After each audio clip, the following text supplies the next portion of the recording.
Chers amis, bonsoir. Shabbat Shalom, Uvorach, et que Dieu fasse que nous puissions passer un excellent Shabbat, au terme duquel on pourra tous les uns les autres s'annoncer que de très bonnes nouvelles avec l'aide de Dieu.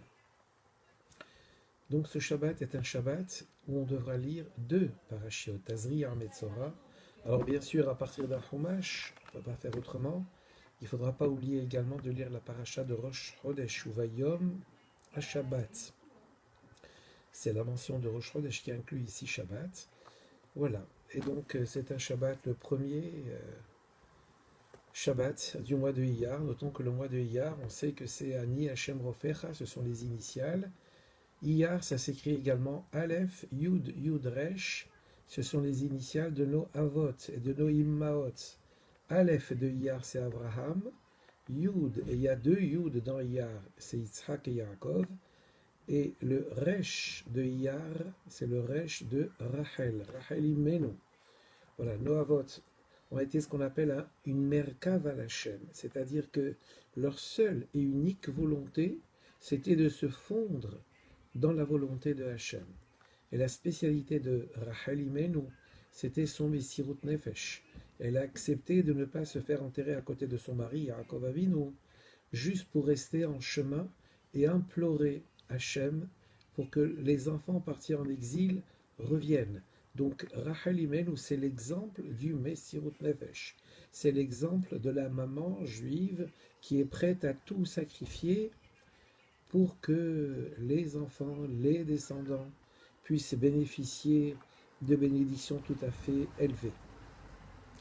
Voilà pour quelques mots ici sur l'ensemble des choses. Alors Tazria et Metzora. Nous sommes maintenant donc, si on suit l'ordre des parachiotes, plutôt côté Metzora. Nos sages nous apprennent que Metzora, bien sûr, c'est le lépreux. Mais qui désigne-t-on par le terme de lépreux? Eh bien, aussi surprenant que ça puisse paraître, le lépreux, c'est le Mashiach. Il est appelé le lépreux, le Mashiach. De la même façon que le lépreux porte sur sa peau la partie superficielle de son être, il porte des plaies. Nos sages nous disent en vérité, ce sont les plaies, les manquements des Bnei Israël qu'il supporte. Mais, si l'on peut dire un signe encourageant, c'est que les plaies ne venaient que sur la superficie de la peau, comme pour dire qu'en profondeur, tout était bien. Il reste seulement quelques scories, si l'on peut dire, en superficie, et c'est de ça dont il faut se débarrasser. Autrement dit, nous ne sommes plus très loin de l'époque de la Géoula, de la délivrance, de la venue de Mashiach, même si nous devions constater ci et là encore quelques plaies de lèpre, encore quelques imperfections que porterait le Mashiach, le Metzora. Eh bien, il faut savoir que ces imperfections ne sont finalement qu'à la superficie, Berora Bassar, et pas en profondeur. Et donc, à tout instant, cette lèpre superficielle peut disparaître et Mashiach peut venir. Alors souhaitons qu'on apprenne de très bonnes nouvelles de sa venue avec l'aide de Dieu. Il y avait également dans la survenue des plaies quelque chose de tout à fait extraordinaire. Et c'est de ça dont parle même la Halia d'aujourd'hui, le Shishi.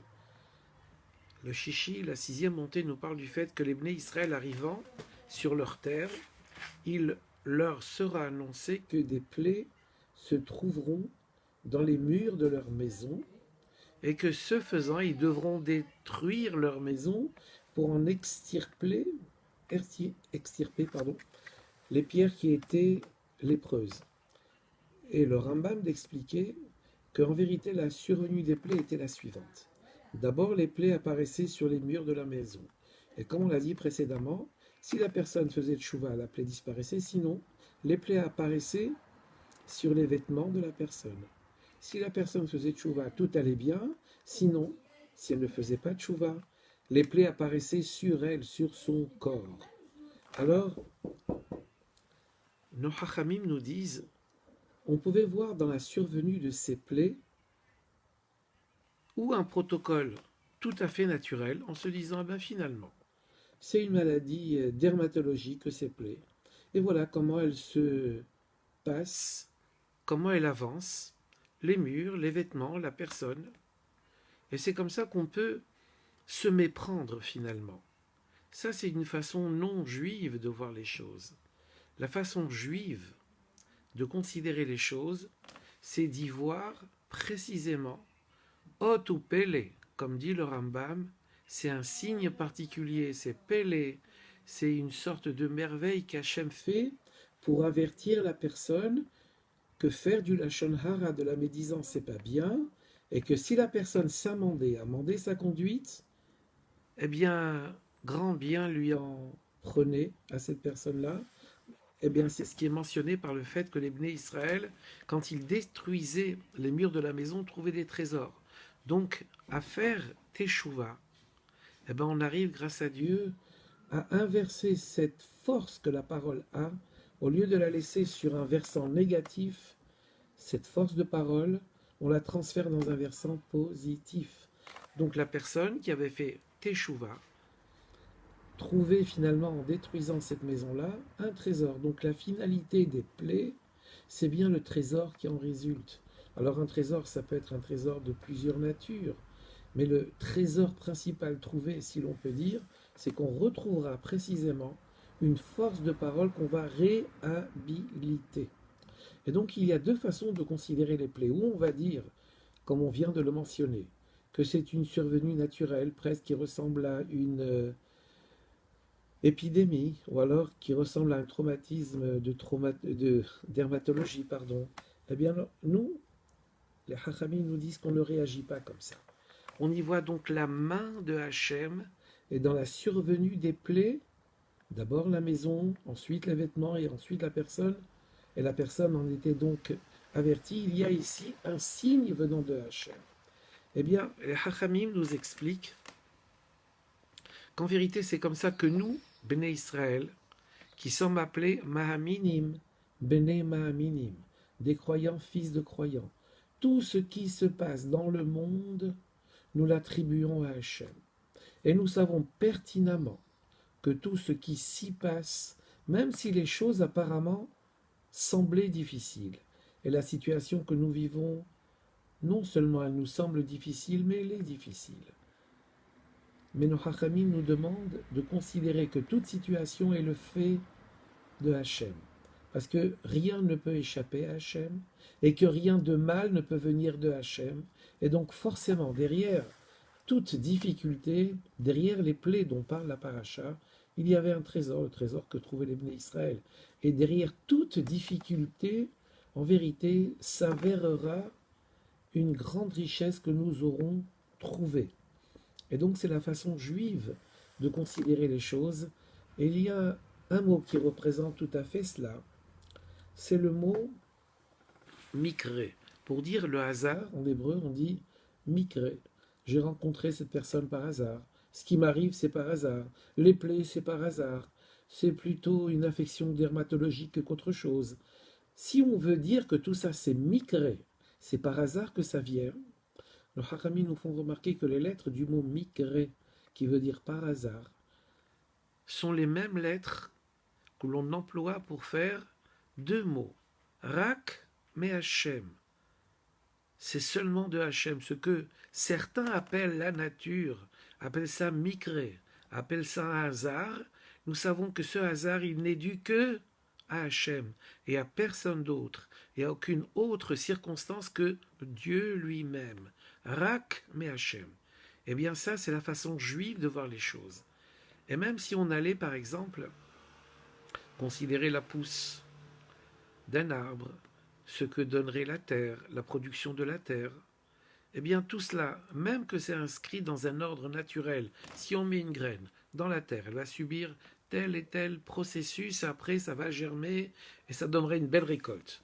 Alors, si nous avons affaire à un paysan non juif, et ça n'est pas péjoratif ce qu'on dit là bien sûr, il va dire ben c'est la nature, c'est normal, on met une graine et ça pousse.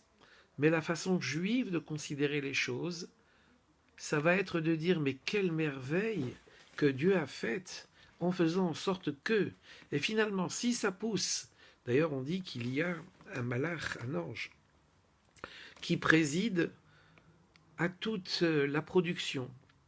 et même à toutes les herbes qui sont sur terre, et qu'à chaque instant cet ange-là dit à ce brin d'herbe-là, pousse, pousse. Et donc, derrière cette nature, il y a le Shem Elohim. Il y a le nom de Dieu, Elohim, comme on le sait, c'est valeur numérique 86. Le mot Ateva, la nature, c'est valeur numérique 86. Ça veut dire que derrière Dame, nature, en vérité, se cache la main de Dieu. Et comme nous le savons, et nous l'avons grâce à Dieu maintes fois répété, c'est que nous, Yehudim, venons de Yehuda. Eh bien, Yehuda a été appelé Yehuda précisément parce qu'il a été modé. Dans Yehuda, on retrouve la racine du mot modé, Oda'a, reconnaissance. Il a reconnu ce qu'il avait fait avec Tamar, etc. Autrement dit, nous, dans nos fibres, dans nos gènes, dans notre ADN, si l'on peut dire, coule une reconnaissance de Hachem, une Oda'a de Hachem, que derrière chaque situation, fût-elle la plus anodine, fût-elle la plus désagréable, comme celle des plaies, fût-elle celle d'une graine qui pousse, tout de suite on va dire Oh tout pélé.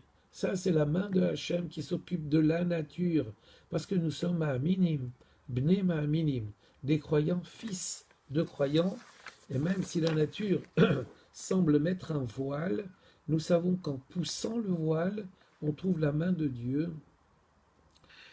Et finalement, nous sommes là, nous, dans ce monde-là, pour faire en sorte que la main de Dieu apparaisse et que tout le bien arrive et tout le bien s'avère, même si ça vient de circonstances pénibles comme celle des plaies. Rappelons ce qu'on a dit hier, c'est qu'une plaie c'est néga, les lettres du mot néga c'est oneg, et voilà, c'est comme ça qu'il nous faut considérer chaque événement, parce qu'il n'est tout simplement pas possible d'attribuer les événements de la nature à un hasard, à un micré. Il n'y a rien de hasardeux dans la nature, mais tout relève de la volonté de Hachem. Ce que Hachem attend de nous dans des moments pareils, c'est bien sûr la même attitude qu'on attend d'un Metzora, de quelqu'un qui aurait l'appelé de faire Teshuvah. Eh bien, quand on constate, et si on devait constater que le monde ne tournait pas comme il devait tourner, alors tout de suite on doit se dire, ça me regarde. On sait qu'il y a plusieurs haftarot, textes écrits par nos prophètes qui expliquent qu'en vérité, Hachem est prêt à déclencher toutes sortes de difficultés, de guerres dans le monde, pour qu'un juif fasse teshuva. Qu'est-ce que ça veut dire pour un juif de faire teshuva?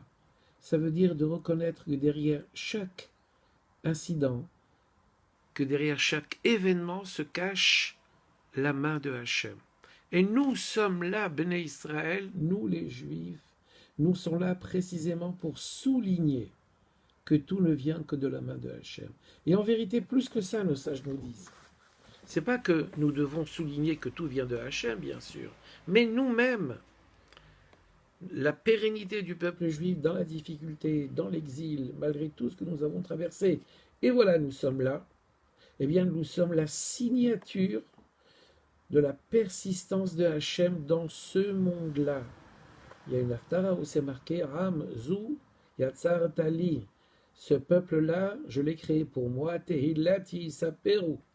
Ils raconteront ma louange. Nous sommes là, nous, les Bnei Israël, pour raconter la louange de Hachem, pour dire combien chaque événement de la nature se cache une force divine.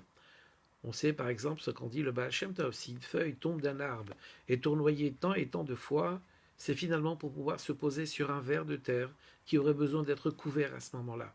Autrement dit, toute la nature n'est qu'un agencement d'un protocole divin qui nous échappe, qui nous est voilé, mais à nous de pousser le voile et de comprendre que derrière Dame Nature, il y a donc la main de Hachem, mais nous-mêmes, encore une fois, sommes là pour attester de la présence de Dieu. Et après réflexion, comment peut-on attester de la présence de Dieu? Eh bien, à considérer toutes les vicissitudes par lesquelles nous sommes passés et auxquelles nous avons échappé, alors on doit se dire, ben, il est grand, il est fort et redoutable, le gardien d'Israël, Ine lo yanum velo ishan shomer Israël. Si nous avons échappé à 70 loups, nous qui sommes ou qui étions une brebis égarée parmi 70 loups, eh bien si on a pu échapper à ces 70 nations, si on a pu échapper à tous ces règnes de la terreur, c'est que notre gardien est là, ni il dort, ni il ne sommeille. Iné loyanum velo ishan shomer Israël. Eh bien, notre simple existence, nous disent les prophètes, le fait même que nous existions, nous témoignons de la présence divine dans ce monde-là. Elle qui nous garde et elle qui nous fait traverser tous les exils. D'ailleurs, c'est ce qui avait été promis à Abraham Avinu. Quand Abraham Avinu avait eu un songe, et Dieu lui a montré que finalement tous les exils par lesquels on passerait se décomposeront, comme l'alliance entre les bêtes découpées. Les bêtes, représentant les nations du monde, auront été découpées finalement. Entre les morceaux de bêtes découpées, il y a un oiseau qui va passer. Cet oiseau, c'est le peuple juif.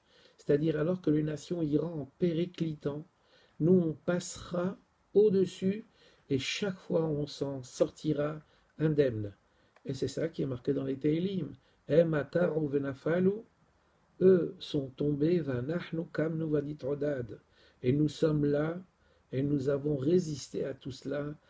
Adonai Oshia Melech Ya'alenu B'Yom Korenu.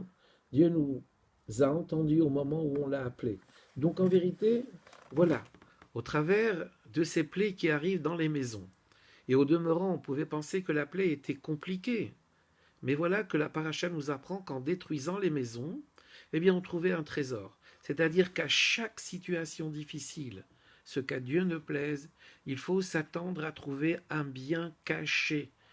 Parce que tout ne vient que de Hachem, et que de Hachem il n'y a pas de mal qui vienne. C'est ça le sentiment profond qui est en nous et en chacun d'entre nous. Et il n'est pas besoin d'être un grand érudit ou un grand pratiquant pour ressentir. Il n'y a qu'à entendre, si on peut dire, ou réentendre les témoignages de gens qui ont échappé à la Shoah par miracle. Beaucoup d'entre eux diront que c'est un miracle vivant qu'ils sont eux-mêmes d'avoir échappé à ce qu'ils ont échappé. Alors pourquoi les autres n'ont pas échappé, ce n'est pas notre propos. Et de toute façon, comme on l'avait dit précédemment, on n'a aucune compréhension dans ce qui s'est passé, mais de temps en temps, il y a un coin du voile qui se pousse, il y a un coin de Dame Nature qui se pousse, et on voit la main de Hachem. Eh bien, c'est ça le juif. C'est de voir la main de Hachem dans chaque événement. Et dans chaque événement, la main de Hachem ne peut que se terminer, ne peut qu'aboutir par un bien pour les Bnei Israël. Voilà, et on va terminer là-dessus. Et puisque l'exil est comparé à une plaie, eh bien, disons tout simplement que de la même façon que, en détruisant les maisons, on a trouvé un grand trésor, les Bnei Israël avaient trouvé un grand trésor, eh bien, avec l'aide de Dieu, nous savons que cette plaie de l'exil se terminera par un grand bien qu'Hachem nous réserve et nous réservera. Seulement, il nous faut encore avoir un peu de patience. Il faut encore travailler, bêcher, creuser, jusqu'à ce que les quelques plaies qui sont encore à la superficie de la peau du Metzora, du Mashiach lui-même, eh bien guérissent. Et à ce moment-là, avec l'aide de Dieu, la Géoula ne sera plus tarder. En attendant, très bon Rosh Chodesh, très bon Chodesh Iyar, très bon mois de Iyar. Et encore une fois, que Dieu fasse que ces jours du mois de Iyar apportent à chacun et chacune d'entre nous toute la refoua shlema. Et comme on l'avait également dit hier, que cette refoua soit une refoua qui ne laisse aucune trace d'aucune infection, d'aucune plaie, d'aucune maladie, et que nous puissions tous, avec l'aide de Dieu, retrouver tous notre état antérieur, un très bon état, et l'état même antérieur pour tout le peuple juif, ça n'est pas un état de galoute, c'est pas un état naturel que d'être dans un état de plaie, un état de galoute. Il faut espérer retourner à un état antérieur. L'état antérieur, c'est l'état dans lequel nous étions quand le Beth Amikdash était là, quand le service s'y pratiquait, et quand nous pouvions constater tous les miracles. Alors habituons-nous déjà à voir dans la nature une succession de miracles. Et finalement, ce que nous appelons nature, ça n'est rien d'autre qu'une succession de miracles. Mais au lieu de dire à chaque fois, ceci c'est un miracle, c'est un miracle et c'est un miracle, on a pris l'habitude d'appeler le miracle nature. Mais c'est comme ça que les Bnei Israël se sont exprimés quand il y a eu l'épisode avec Eliyahu Hanavi. Certains d'entre les Bnei Israël de l'époque s'étaient adonnés à l'idolâtrie, à l'Avodah Zara. Finalement, après l'épreuve qu'a imposée Eliyahu Hanavi, tout le monde, tous les Juifs qui étaient présents s'étaient écriés Hashem Hu Elohim, Adonai Hu Elohim. C'est Dieu qui est le maître de la nature, qu'on appelle ça une nature, ou qu'on pousse un peu le voile et on s'aperçoit de la main de Hachem, mais en tous les cas et en toutes circonstances, c'est Dieu qui préside aux destinées du monde.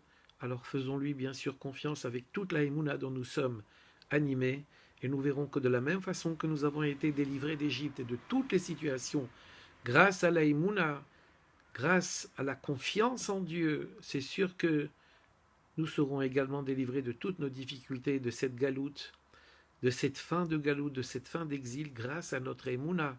Et c'est ce qu'on avait dit à Pessah, Vehi Sharam Dalahavotenu Velanu. C'est ça qui nous a tenus. Qu'est-ce qui nous a tenus? La confiance en Dieu. Elle nous a fait résister et sortir de toutes les épreuves. Et donc, comme on dit également dans le Tehillim, Vahani Evtah Bach. Et moi, Hachem, j'ai confiance en toi.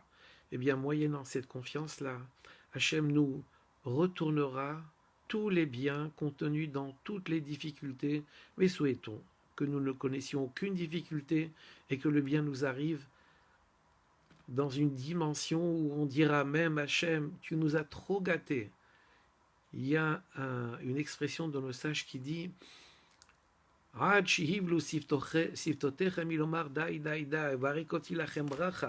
je vous accorderai une bénédiction jusqu'à ce que vos lèvres ne puissent plus dire arrête, tellement nous serions abondamment arrosés de cette bénédiction que même nos lèvres ne pourront plus dire stop à Hachem. Alors que Dieu fasse qu'on arrive bientôt à ce moment-là, un moment où il est marqué, à propos duquel il est marqué Hazima laissé Hokpinu. À ce moment-là, au moment de la délivrance, Hachem emplira nos bouches de joie. Alors que Dieu fasse que ce moment arrive très vite et que nous nous retrouvions tous dans la joie, dans nos synagogues et dans la plus belle d'entre elles, dans le Beth Amikdash, à Shlishi, avec l'aide de Dieu. Shabbat Shalom Uvorach, Chodesh Tov Uvorach.